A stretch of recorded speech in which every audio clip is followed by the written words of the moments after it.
लोग कुत्ते का जन्मदिन भी मनाने लग गए, जो घर में कुत्ता रखते हैं ना, उसका जन्मदिन भी मनाते हैं। नहीं, कुत्ता वफादार जानवर है, ऐसी बात नहीं है, कुत्ता बहुत वफादार है।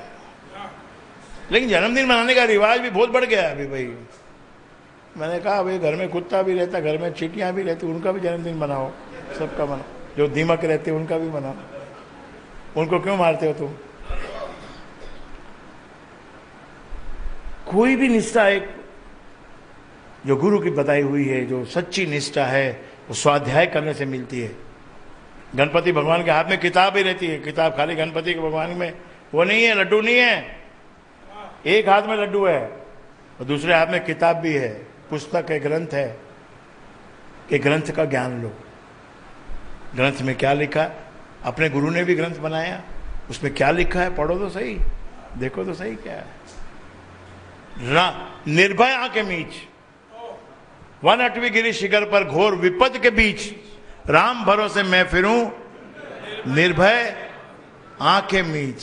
मेरा आंख मीच लिया, आप देखो, मुझे कुछ नहीं पता है, आप देखो। और आता है साला जंगल के अंदर भी आ जाता, कहीं ना कहीं से मदद करने के लिए आ जाता। मैंने बताया था कि भाई गाड़ी रात को 12 बजे बीच सड़क के बीच में हाईवे पे गाड़ी बंद पड़ गई, और ऐसी बंद पड़ गई कि उसमें से वायर वायर सब जल गए, ऐसा कुछ हो गया। तो अब कौन उसको ठीक करे और कौन बैठ के जाए इतनी दूर से, बुला के मैकेनिक को लाओ और ये करो। और साथ में सिर्फ स्त्रियां, मेरी पत्नी, उसकी बहन और एक और बेटी और एक छोटा सा बच्चा। अब उनको छोड़ के जाना भी मुश्किल और बिना जाए वहां रात काटना मुश्किल। तो निर्जन वन विपद हो घोर, मंत्र दिया गुरु ने, मंत्र दिया, पाठ दिया। अब घर में पढ़ो, रोज आनंद लो, और जब मुसीबत आए तो उसको याद करो। निर्जन वन विपद हो घोर, निबड़ निशा तम सब और, ज्योति जब राम नाम की जगे, संकट सर्व सहज से भगे। आ गया कृष्ण भगवान, आ गया, मुरली बजी और कृष्ण आ गए। कि आपकी गाड़ी को क्या हुआ है मुझे पता है, हमने बताया नहीं तेरे को बुलाया नहीं, तू सीधा अपनी गाड़ी उसने रोकी, रोक के उतर के आया, उसके हाथ में पकड़ भी आरी, जैसे बोला ना मामन जी गाते हैं, लई हाथ में आरी थी, नरसी की टूटी गाड़ी, हरि ने तुरंत संवारी जी। उसके हाथ में पकड़ भी, स्क्रू ड्राइवर भी, और गाड़ी से उतर के सीधा गाड़ी पे लग गए, काम करने लग गया। मैंने बोला अरे भाई आप कौन हो, कहाँ से आए हो? बोले आप शांत रहो, मुझे पता है आपकी गाड़ी को क्या हुआ है, एक बात याद रखना, गाड़ी चालू करके दूंगा, फिर गाड़ी बंद नहीं करना, क्योंकि मैं चला जाऊंगा, फिर इसको कोई स्टार्ट नहीं कर सकेगा।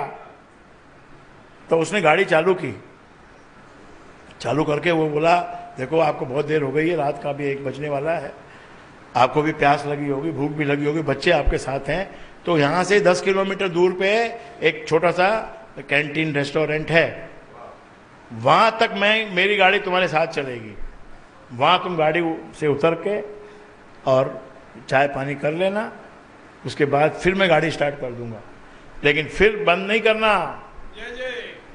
बिल्कुल बंद नहीं करना। तो ऐसा ही हुआ, वो आगे 10 किलोमीटर पे जाके थोड़ा बहुत चाय पानी ले लिया और उसने गाड़ी स्टार्ट कर दी और बोला अब बिल्कुल बंद नहीं करना, आप चले जाओ घर पे। तो सीधा वहां से आते आते आते सुबह 3:30 बजे अपने घर पे आके गाड़ी बंद हो गई। चाबी बंद की ना, फिर मैंने सोचा एक बार मार के तो देखूं चालू होती है क्या, नहीं हुई चालू। और अगले दिन मैकेनिक को बुलाया कि भैया ये गाड़ी देखो क्या हो गया ये गाड़ी को। कि मैकेनिक बोला साहब ये गाड़ी को क्या हुआ, ये गाड़ी अभी हम भी नहीं चालू कर सकता, ये तो उठा के ले जानी पड़ेगी। क्रेन से उठा के लेके गया, 1 महीने बाद ठीक हो गया आई गाड़ी, और वो कृष्ण भगवान उधर आके रोड पे ठीक करके चला गया। क्या फैंटेसी की बात करते हो, जय जय, क्या फैंटेसी की बात करते हो। फैंटेसी भी एक वस्तु है, गुरु भी एक कमाल का कारीगर है। जय जय। और जिस चोले में, जिस रूप में आप सोचते हो, जिस रूप में आप भजते हो, उस रूप में ही वो आता है। आप भजो ना किस रूप में आप भजना चाहते हो, कृष्ण के रूप में भजो। चलो राम के रूप में भजो, बुद्ध के रूप में भजो, कोई सुपीरियर नहीं है। जितने भी अवतार हुए उनमें कोई सुपीरियरिटी एक दूसरे से ऊपर नहीं है कोई। अपने अपने स्थान पे, अपने अपने समय में, अपने अपने युग में सब ने अपना अपना काम किया है। कलयुग में क्या है, तेरे मुख में भगवान रहता है, जीव से राम बोल प्रकट होता है।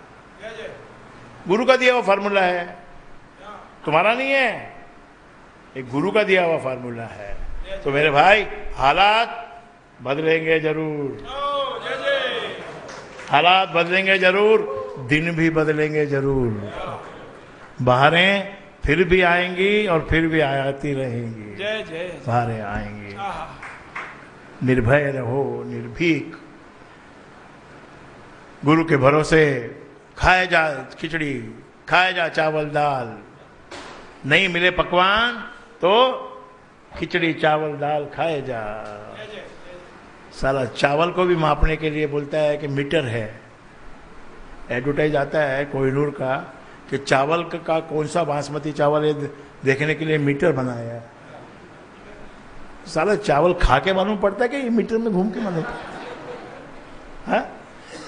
बेवकूफ बना, कितना तुमको बेवकूफ बना रहे हैं। चावल कोई किसी मीटर में रख के देखने की चीज है क्या कि चावल क्या है? अरे चावल थोड़ा लंबा है कि थोड़ा छोटा है, उससे हमको क्या।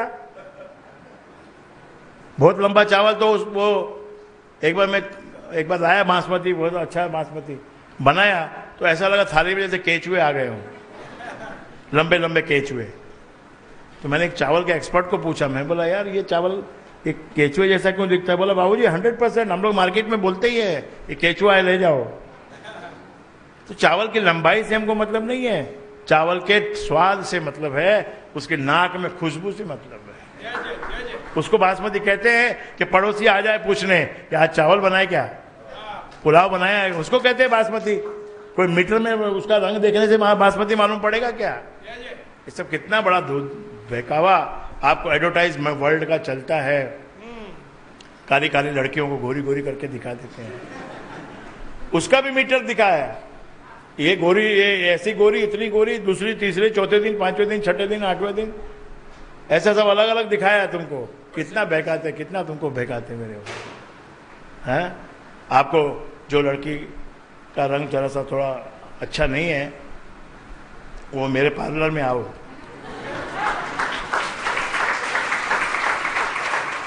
मैंने किया हुआ ठीक 20-25 लड़कियों का ठीक किया हुआ, आपका भी कर दूंगा। कुछ नहीं करना, रात को सोते समय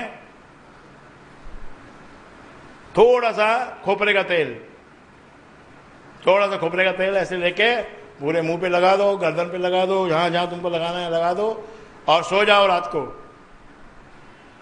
बालों में भी लगा दो, खोपरे का तेल पूरा अच्छे से लगा दो और सुबह उठ के स्नान कर लो। हफ्ते में 3 बार ऐसा करो तो 1 महीने में तुम्हारा कॉम्प्लेक्शन, वो जो पट्टी है ना उसकी, वो पट्टी पे तुम्हारा स्केल आगे बढ़ जाएगा,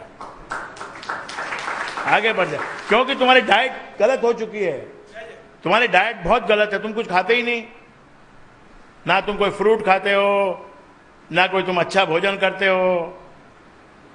तुम तो अमेरिका के मारे हुए हो। अमेरिका में क्या हुआ मालूम है? अभी मैकडोनल्ड, वहां के एक आदमी ने बोला कि मैं इसका मैकडोनल्ड का आपको बताता हूं क्या क्या है मैकडोनल्ड की कहानी। 29 डेज तक उसने केवल मैकडोनल्ड का ही बर्गर और पिज्जा और जो कुछ भी उसका आता है वो खाया। 5वें दिन से उसको उल्टियां होने लगी, बॉडी में पूरे जहर भर गया और 24 किलो वजन बढ़ गया। 29 डेज में 24 किलो वजन बढ़ गया और पूरी बॉडी में इंटॉक्सिकेशन इंटॉक्सिकेशन इंटॉक्सिकेशन, ऐसा बीमार पड़ा और उसने केस किया है अभी।